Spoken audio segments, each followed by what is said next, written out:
ፀሐይ በጸጥታ በምትወጣበት በዚህ ስፍራ አዲስ ኃይል እየተወለደ ነው። የኢትዮጵያ የንጹህ ኃይል አምራችነትና የኃይል ሉዓላዊነት ጥምር ጉዞ።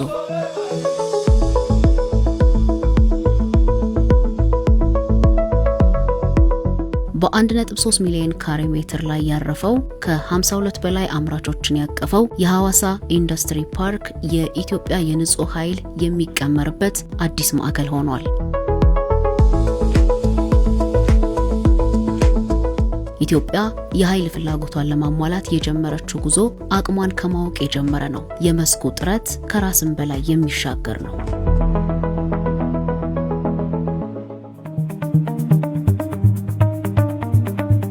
ጠቅላይ ሚኒስትር ዶክተር አብይ አህመድ በቪየትናም ይፋዊ ጉብኝታቸው በታዳሽ ኃይል ዓለም አቀፍ ስምና ዝና ካላቸው ተቋማት መካከል አንዱ የሆነውን የቶዮ የሶላር ማምረቻን ጎብኝተው ነበር። ይህም ከኢትዮጵያ የኃይል ዘርፍ ፖሊሲ ጋር የተስማማ ስራን ለመስራት እንቅስቃሴን አስቀድማ ለጀመረችው ሀገር ትልቅ ስኬት ነው።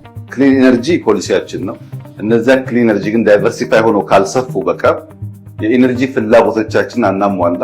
የኤነርጂ ፍላጎታችን ካልተሟላ ደግሞ የምናስበው የተቀላጠፈ ኤክስፖርት እና ንግድ ስርዓት አይፈጠርም። ለዚህ አይነንም ኩባንያ በቅርቡ ወደ ኢትዮጵያ ጋብዘን ነበር። የጀማመራቸው ስራዎች አሉ። የዛሬው ጉብኝታችን ዋነኛ ዓላማ ሁለት ነገር ላይ እንሰሩ ነው። አንደኛ በኢትዮጵያ ውስጥ በዚህ ደረጃ አውቶሜትድ የሆነ ሮቦቲክስ የሆነ ከፍተኛ ማምረት አቅም ያለው ፕላንት ፈጥረው ፋብሪካ ተክለው ኤክስፖርት ማድረግ እንችል ነው። ሶላር ፓናሉ ማለት ነው። ሁለተኛው ግን ሶላሩን አምርተን መሸጥ ብቻ ሳይሆን የሶላር ኢነርጂ ኢትዮጵያ ውስጥ እንዲያመርቱ ማድረግ ነው።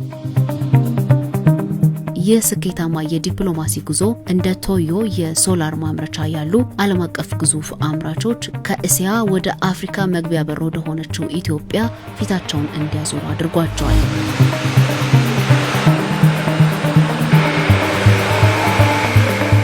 ሶስት ትላልቅ የሶላር ሴል የሚያመርቱ ፋብሪካዎች በጣም ሞደርን የሆኑ ሐዋሳ ውስጥ አለን ማለት ነው። ድሬዳዋም ተጀምሯል።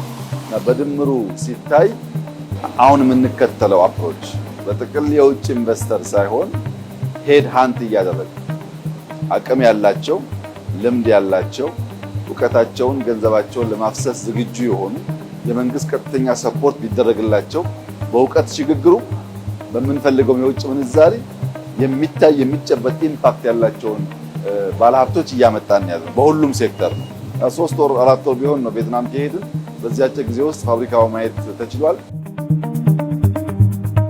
ይህ የቶዮ የሶላር ማምረቻ ነው።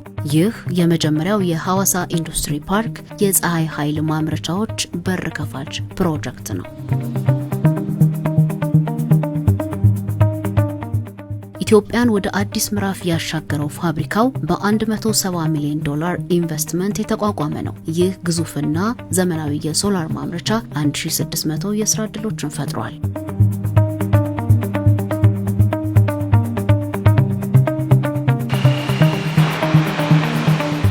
በአመት 4 ጊጋዋት የሚያመነጨው ኃይል ሌላኛው የቶዮ መገለጫ ነው። ከወራት በፊት ስራውን ሲጀምር 2 ጊጋዋት የማምረት አቅም ይዞ የጀመረው ቶዮ ሶላር ደግሞ ከወራት በኋላ ይህንን አቅሙን እጥፍ ለማድረግ በሰራው የማስፋፊያ ስራ አመታዊ የማምረት አቅሙን 4 ጊጋዋት አድርሷል።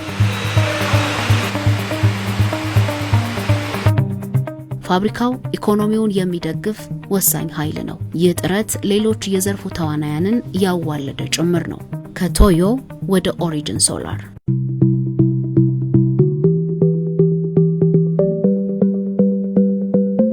የቴክኖሎጂና የጥራት ምሳሌ ለመሆን የሚደረግ ትጋት በዚያው ፓርክ ሌላኛው ማዕዘን ላይ ይገኛል።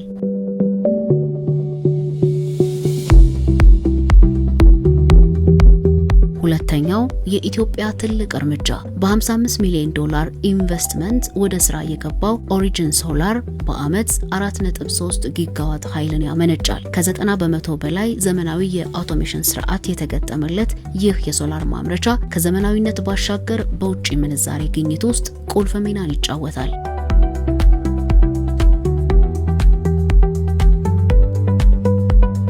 ተጨባጭ ለውጥን በሚፈጥሩ ኢንቨስትመንቶችና በትጉሃን እጆች የኢትዮጵያ ዛሬና ነገ በሐዋሳ ሰማይ ስር እየተሰራ ይገኛል።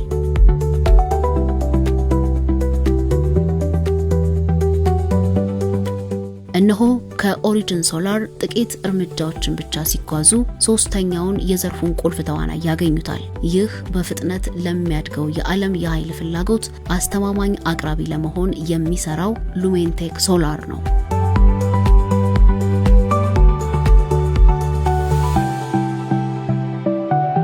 $100 ሚሊዮን ኢንቨስትመንት፣ 1550 የሥራ ዕድሎች፣ 3 ጊጋዋት ዓመታዊ ምርት ከሌላኛው የታዳሽ ኃይል አምራች በኢትዮጵያ።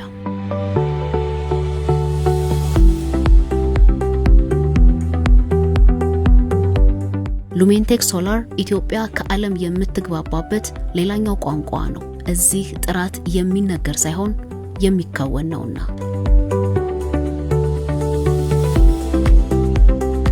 እነዚህ 3 አዳዲስ የሶላር ማምረቻዎች በአመት ከ11.3 ጊጋዋት በላይ ንጹህ ኃይል የሚያመርቱ ተደማሪ አቅሞች ናቸው። በጥቅሉ ከ3ቱ የሐዋሳ ኢንዱስትሪ ፓርክ የሶላር አምራቾች ለኢትዮጵያ የኤክስፖርት ገቢ መፍጠር የሚያስችል አቅም ተፈጥሯል። እነዚህን 3 የሶላር ማምረቻዎችን የሚደግፍ አንድ ቁልፍ መሰረተ ልማት አለ። ኤችዜድ ጋዝ፣ የኢንዱስትሪው የጀርባ አጥንት፣ ልብና ሳምባ። ይህ ለ3ቱ የሶላር ማምረቻ ፋብሪካዎች የሚያስፈልጉ መሰረታዊ ጋዞችን እያመረተ ያለ ስስት የሚመግብ የጋዝ ፋብሪካ ሌላኛው ግዙፍ ኢንቨስትመንት ነው። የጋዝ ማምረቻው በ$6 ሚሊዮን ወደ ስራ የገባ ነው። በአመት 900 ቶን ኦክሲጅን፣ 40,000 ቶን ናይትሮጅን፣ 7 ቶን ሃይድሮጅን ኢንዱስትሪውን የሚያንቀሳቅስ ድጋፍ። ከ100 በላይ ሰራተኞች አሉት ኤችዜድ ጋዝ። ይህ የሥራ ማዕከል ብቻ አይደለም፣ የህይወት ለውጥ ጭምር እንጂ። ዘመናዊና ግዙፍ ማሽኖች፣ ትጉህ ሰራተኞች፣ ተደማሪ አቅሞች በኢትዮጵያ ሰማይ ስር። ፀሐይን የማነጋገሪያ ብልሃት ሐዋሳ ላይ ይቀመማል። ከኢትዮጵያ ለዓለም የታዳሽ ኃይል በተግባር ይሰበካል። ኢትዮጵያ ዛሬን ያለ እረፍት እየሰራች የአፍሪካ የንጹህ ኃይል መሪነቷን በኩራት ትቀጥላለች።